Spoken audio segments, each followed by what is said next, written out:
Em nome do Pai, do Filho e do Espírito Santo. Amém. Que a graça e a paz da parte de Deus, nosso Pai, e nosso Criador, o amor e a ternura e a misericórdia de Jesus Cristo, nosso irmão e Redentor, a luz e a força, e a santidade do Espírito Santo Paráclito, Consolador, estejam convosco. Bendito seja Deus que nos reuniu no amor de Cristo. Caríssimos irmãos e irmãs, sejam todos muito bem-vindos ao programa Palavra para o Teu Dia da Comunidade Luz Divina. Aí onde você está na circunstância concreta do seu dia. Sim, aí onde você está, em casa, no carro, caminhando, na praia, no continente ou na Madeira, nos Açores, em Angola, no Brasil, em Portugal, na Holanda, na Inglaterra, onde estiver, não importa. O importante é que na circunstância concreta do seu dia, o Senhor quer falar consigo, através deste momento, que este momento desperte em si a graça de viver intimamente com o Senhor.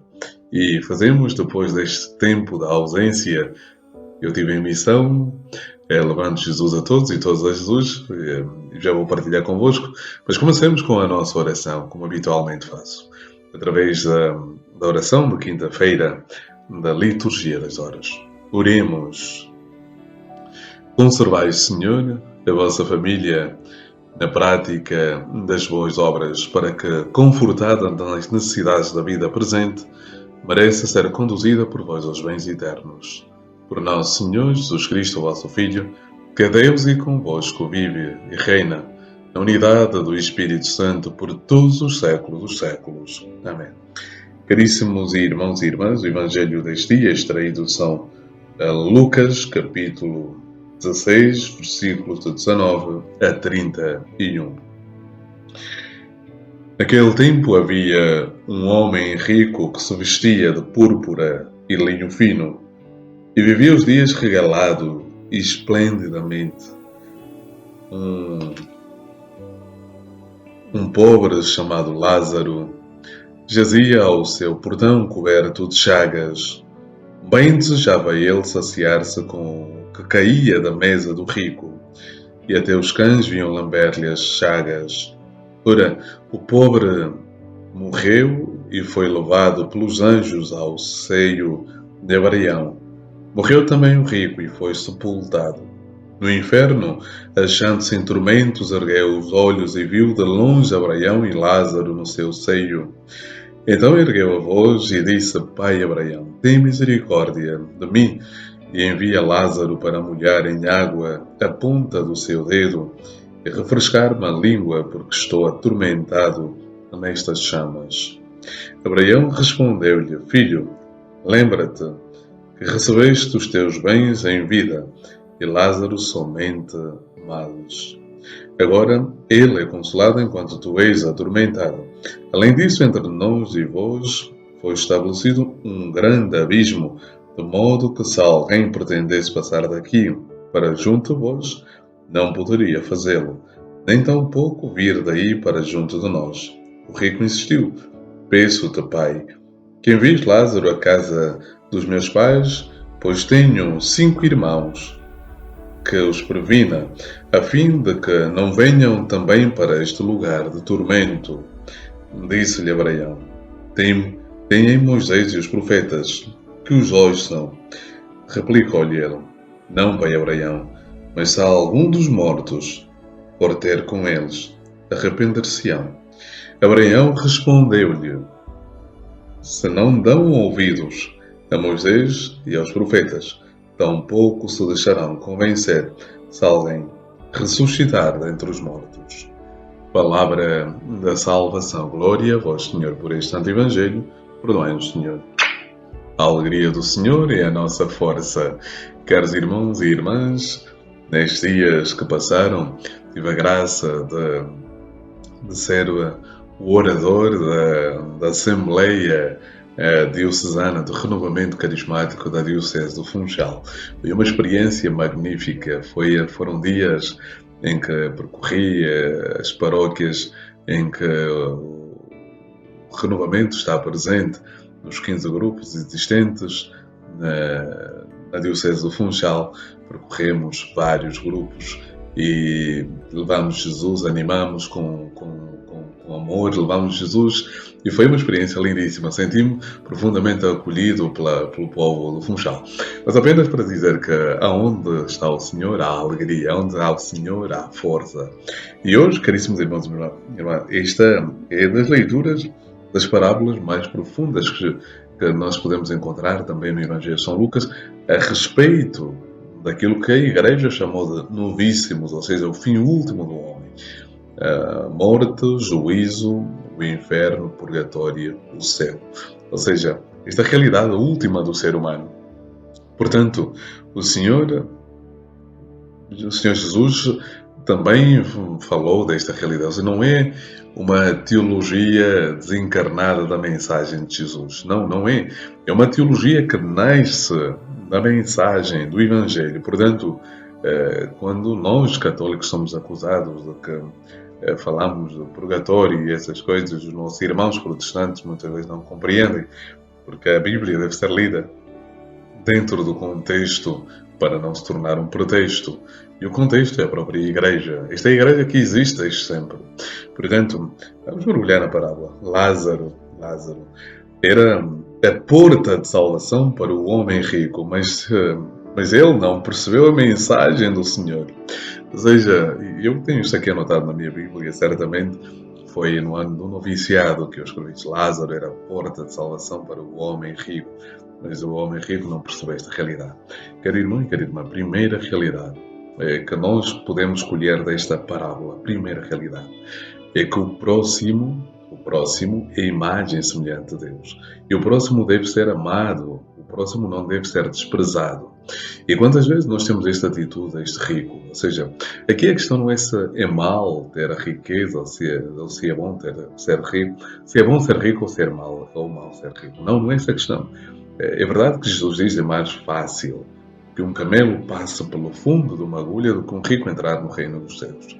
Mas o problema não é a riqueza, o problema é o coração do homem. Lembra-se, Jesus diz, não é o que entra no homem que o torna impuro, é aquilo que sai do coração do homem, porque dentro do coração do homem está a avareza, estão todos os vícios, todos os pecados, é dentro do coração do homem. Portanto, o Senhor hoje quer focar em nós esta realidade. O problema não é a riqueza, o problema é o coração perverso do homem, é o coração desordenado do homem. Portanto, a primeira ideia é esta: o homem é importante, deve ser amado. Nós devemos amar a humanidade, ou seja, e não a humanidade de forma genérica, a humanidade na subjetividade, na singularidade de cada um, nós devemos amar. Portanto, meu irmão e minha irmã, primeira ideia. Segunda ideia: existe inferno, existe céu, existe inferno. E Jesus é claro, aqueles profetas da destruição do inferno estão completamente equivocados, porque o inferno existe, é uma realidade. É uma realidade. O inferno é o sofrimento por aquilo que já não se pode amar. Dizia José Eduardo Agualusa, um escritor angolano, numa das suas obras, agora não sei precisar qual, mas lembro-me perfeitamente dessa definição que ficou no meu coração. O inferno é o sofrimento por aquilo que já não se pode amar. Ou seja, no inferno não há possibilidade do amor. No inferno não há possibilidade de relação. Portanto, é o lugar do sofrimento. Como eu disse, o outro deve ser amado. O outro é a possibilidade de estabelecer relação. Portanto, no inferno não há o amor nem a possibilidade de estabelecer relação. É o lugar do individualismo, da solidão, do sofrimento profundo, porque não se pode amar. E aquilo que mais tristeza e mais sofrimento pode causar ao ser humano é a incapacidade de amar. A incapacidade de amar. Quando o homem já não pode amar, o homem está num sofrimento atroz. Segunda ideia, quando olhamos para o texto, a questão da obediência, ou seja, há uma obediência profunda. Ou seja, aquilo que fez com que Lázaro se salvasse e o rico não se salvasse é exatamente a capacidade de ouvir e obedecer. Dois verbos fundamentais, ouvir e obedecer. Ou seja, o rico não foi capaz de ouvir a voz do Senhor que falava no seu coração para olhar para aquele ser semelhante. O rico não foi capaz de obedecer a lei de Deus. Portanto, meu irmão e minha irmã, são dois verbos fundamentais que não encontramos nesta parábola. O verbo ouvir e o verbo obedecer. Não pode obedecer quem não ouve. E só ouve aquele que está predisposto a obedecer, porque senão fecha-se em si mesmo. Então esta é uma ideia fundamental também dentro deste texto. Algo também aqui que encontramos é o sentimento de superioridade em relação aos outros. Eu ontem vivi uma experiência em que senti isto, quando o ser humano coloca-se numa posição de eu é que sou, quer irmão e quer irmã. E falamos até bonito e pregamos até bonito, mas não nos esqueçamos que, no final, isso é tudo vaidade e tudo passa. Vaidade, tudo é vaidade, dizia Quellet. Portanto, meu irmão e minha irmã, não te deixes enganar pela presunção, pela vaidade deste mundo. Tudo passa. Isto que temos aqui é passageiro. E por mais que vivamos 50, que ocupemos cargos, postos, nada disto contará para a nossa salvação. No final, o Senhor pedirá contas. Este homem julgava-se superior, de uma altivez em relação ao pobre Lázaro. Lázaro era um homem simples que humilhou-se.